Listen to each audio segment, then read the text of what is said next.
pour les téléspectateurs, un stade illuminé, des milliers et des milliers de briquets allumés, vous le voyez, pour saluer l'entrée des joueurs sur le terrain.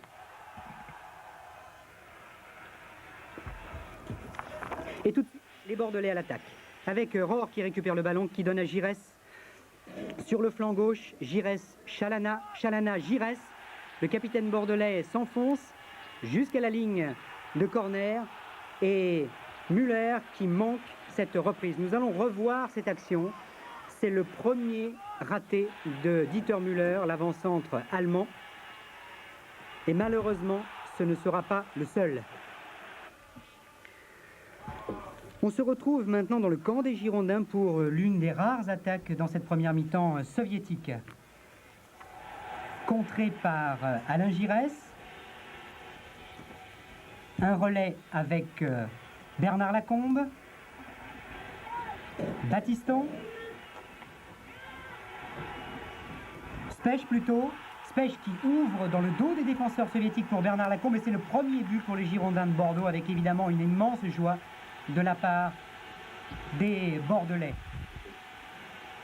Krakowski, le gardien soviétique, déçu. C'est la 15e minute de jeu. Spech qui a donné le ballon, regardez de quelle façon, dans le dos des défenseurs soviétiques, pardon.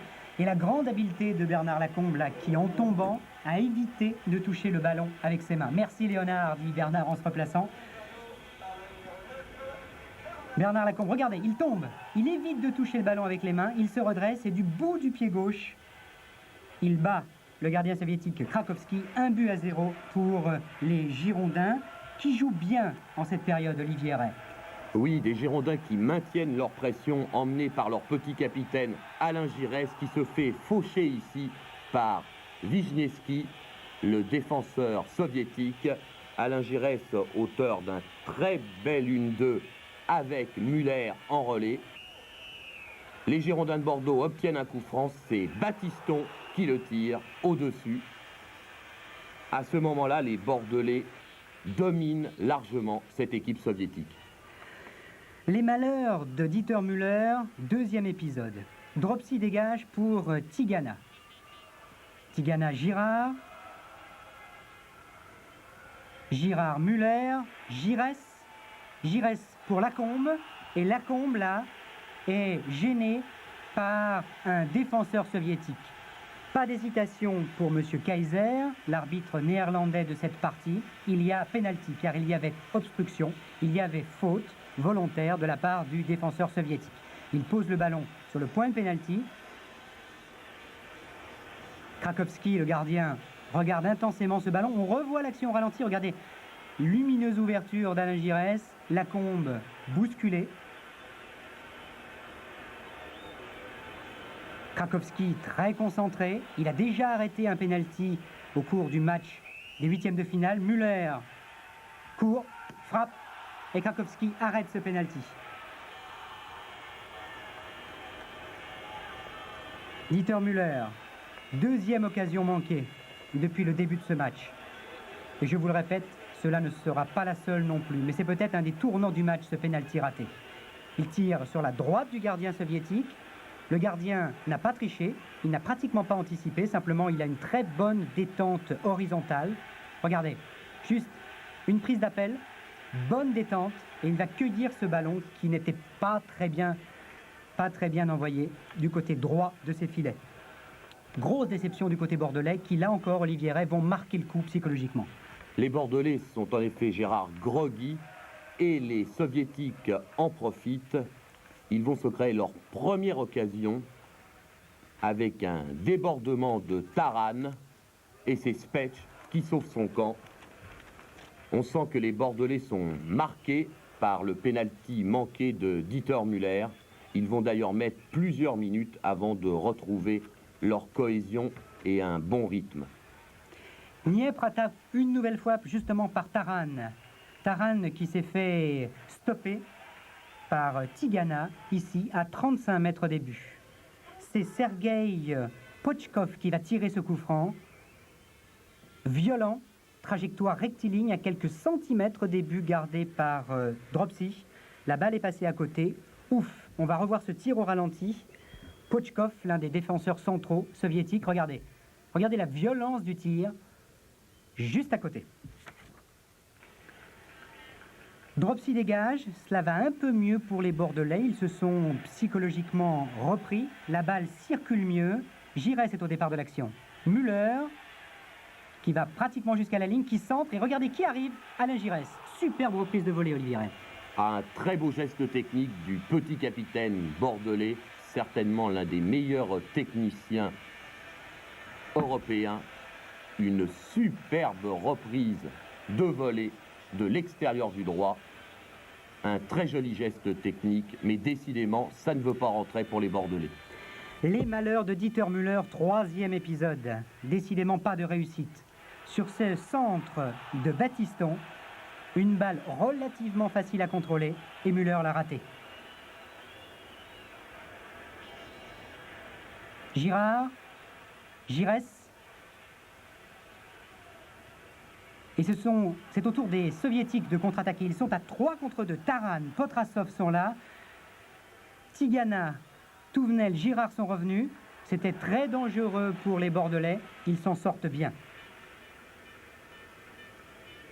Girard qui en passant a pris un petit coup sur la cheville droite. Inquiétude du côté d'Aimé Jacquet. Il n'est jamais bon de dominer sans marquer, sans prendre le large au score. Et c'est encore Müller qui vient de manquer une nouvelle occasion de donner un avantage aux Bordelais. Les malheurs de Dieter Müller continuent. Mais alors que la fin de la première mi-temps approche et que Müller traîne son âme sur le terrain, les Bordelais réagissent avec Alain Giresse, Dieter Müller. Une talonnade, c'était bien vu. Malheureusement, Alain Giresse n'avait pas suivi. Le signe évident là d'un manque de lucidité de la part de l'attaquant allemand. Tigana s'enfonce une nouvelle fois sur le flanc gauche, centre à nouveau. La balle est contrée par Bashkirov. Tigana réussit à centrer une nouvelle fois. Et Giresse qui tire directement sur Krakowski. Très grande partie de la part du gardien soviétique ce soir sur le terrain des Bordelais. Voyez cette reprise d'Alain Giresse directement dans les bras de Krakowski. Dropsy inquiet, très inquiet même, ses partenaires ne marquent pas alors que les Bordelais dominent. Ils n'arrivent pas à augmenter la marque et à se dépêtrer un peu d'une emprise soviétique qui, sans être dominatrice, je dirais, peut être dangereuse, et la preuve, la voici, sur un contre soviétique. Eh bien, Lutti marque dans le dos des défenseurs bordelais. L'analyse, Olivier Ray, de cette action. Des défenseurs bordelais qui, malgré les conseils de prudence de leur entraîneur Aimé Jacquet, ont oublié le marquage et surtout croient au hors-jeu. Regardez Gerner Tror qui lève le bras au lieu de continuer pour stopper Lutti. Et malgré un sprint de l'arrière bordelais, eh bien les Soviétiques égalisent quelques minutes avant la fin de cette première mi-temps. Un but partout donc, alors que l'on revoit au ralenti une nouvelle fois cette superbe action de Lutti qui va crocheter Dropsy juste au moment où Sorti va plonger. Intérieur du pied, vous voyez, et une balle qui file vers les buts. Rohr ne pourra rien faire. Contre-attaque des Bordelais immédiatement sur la reprise en jeu, et Müller une nouvelle fois tête piquée, mais elle est mal dirigée. Les Soviétiques vont pouvoir se dégager. Un manque de réussite flagrant de la part des Girondins de Bordeaux dans cette première mi-temps contre Dniepr. Ce soir, beaucoup d'occasions manquées. Ce sera pendant cette mi-temps, eh bien, la période des occasions manquées.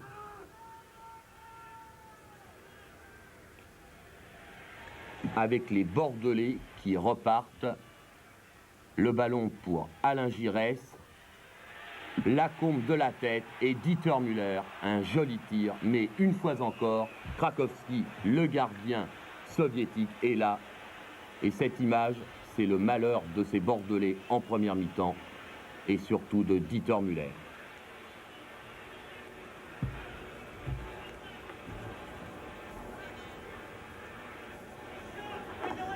Petit corner joué par Giresse, Chalana, le portugais, centre. interception très facile, très bonne prise de balle de la part de Krakowski, qui va réussir, je crois qu'il faut le répéter, et cela explique en particulier le score nul à la fin de cette première mi-temps, 1 but partout. Très bonne partie du gardien soviétique, qui donc neutralise les attaques bordelaises pour cette première mi-temps, 1 but partout, au moment où M. Kaiser demande aux joueurs de rentrer dans les vestiaires pour se reposer pendant une quinzaine de minutes. Et ce n'est pas un hasard d'ailleurs, Gérard, si Krakowski est la doublure de Dassaïev en équipe nationale du RSS. Une deuxième mi-temps qui commence avec les Bordelais, bien sûr, à l'attaque. Sermonné par Aimé Jacquet, qui a certainement dû leur dire à la mi-temps qu'il fallait reprendre confiance. Les Bordelais repartent, mais ce sont les Soviétiques qui se montrent dangereux sur cette superbe tête plongeante de Pouchkov, l'arrière central, après un très joli centre de Luiti. Alors la grande question, c'est est-ce que les Bordelais vont réagir? Est-ce qu'enfin ils vont pouvoir marquer? Et sur cette action, eh bien, ils sont à deux doigts de réussir justement ce que tout le stade attend, c'est-à-dire le but. Avec un très joli geste technique de Bernard Lacombe, un amorti du pied gauche et un tir en pivot du gauche, après une remise instantanée de René Girard. Regardez bien, techniquement, c'est parfait. Un véritable geste de buteur. Et qui ressemble fort à ce qu'on voyait dans le temps avec Gerd Müller, le bombardier ouest-allemand. Lacombe toujours avec Giresse, Tigana, un premier tir de Tigana repoussé par Lacombe, Tigana récupère et Krakowski est encore, malheureusement pour les Bordelais, au rendez-vous. Des Bordelais qui dominent, un coup franc bien placé, tiré par Alain Giresse, une tête de Lacombe, encore à côté. Lacombe rageur qui se venge sur la pelouse du terrain municipal de Bordeaux. La même action au ralenti maintenant pour une analyse un peu plus poussée. Une très belle extension et malheureusement un ballon qui passe à quelques centimètres une nouvelle fois des poteaux du gardien soviétique. Et c'est Tigana qui relance la machine et un tir de volée de René Girard. Mais le gardien soviétique est toujours là pour contrer toutes les attaques de ces Bordelais irréprochables avec seulement, c'est vrai, un manque de lucidité quand ils sont dans la surface de réparation. Plus d'un quart d'heure de jeu en deuxième mi-temps, les Bordelais qui sont obsédés par ce but marqué par les Soviétiques. C'est très important en Coupe d'Europe de marquer un but à l'extérieur et les Soviétiques là l'ont réussi. Alors il faut absolument marquer pour les Bordelais. Ils continuent leur pression, mais ils sont brouillons.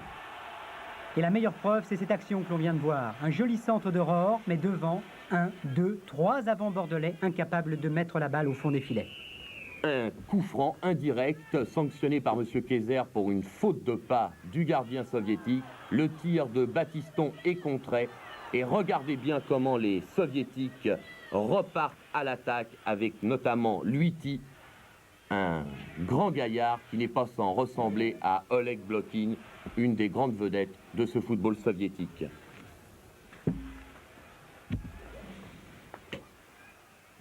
Les Bordelais toujours à l'attaque avec Touvenel, Girard, Tigana récupère, encore pour Girard et c'est Krakowski, toujours là, qui une nouvelle fois fait avorter la tentative des Bordelais.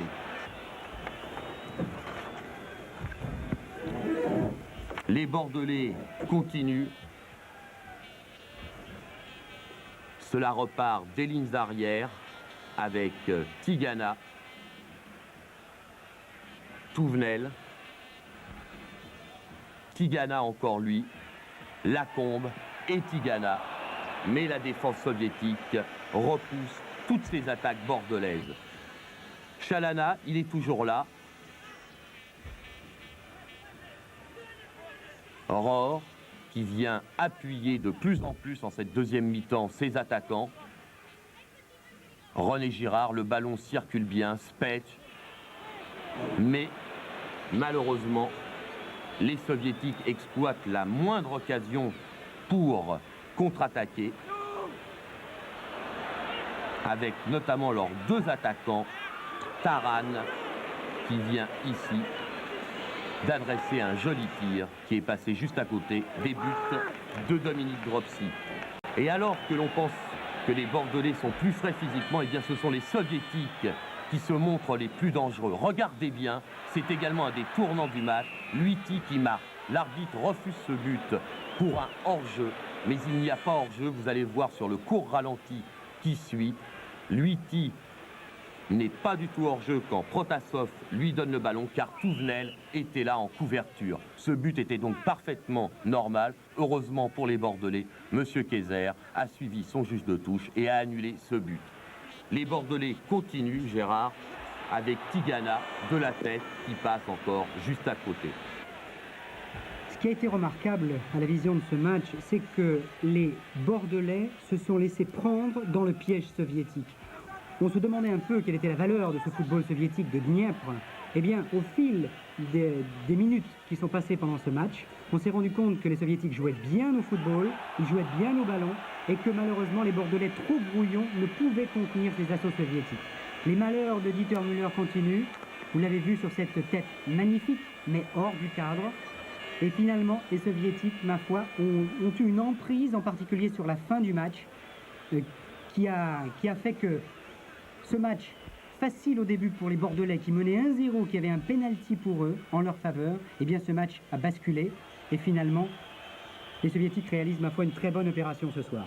Ces images que vous voyez avec cette tête de Müller va les revoir certainement toute cette nuit, car c'est un match qu'il n'est pas prêt d'oublier. Et regardez encore une fois, dans la dernière minute de la rencontre, Tussaud qui a remplacé Chalana adresse un très joli centre pour la tête de Müller, et cette fois c'est la barre transversale qui fait échouer la tentative de l'attaquant de Bordeaux. Un véritable cauchemar pour Dieter Müller. Et pourtant, sur cette action, il n'a rien à se reprocher, puisque sa reprise de la tête est parfaite.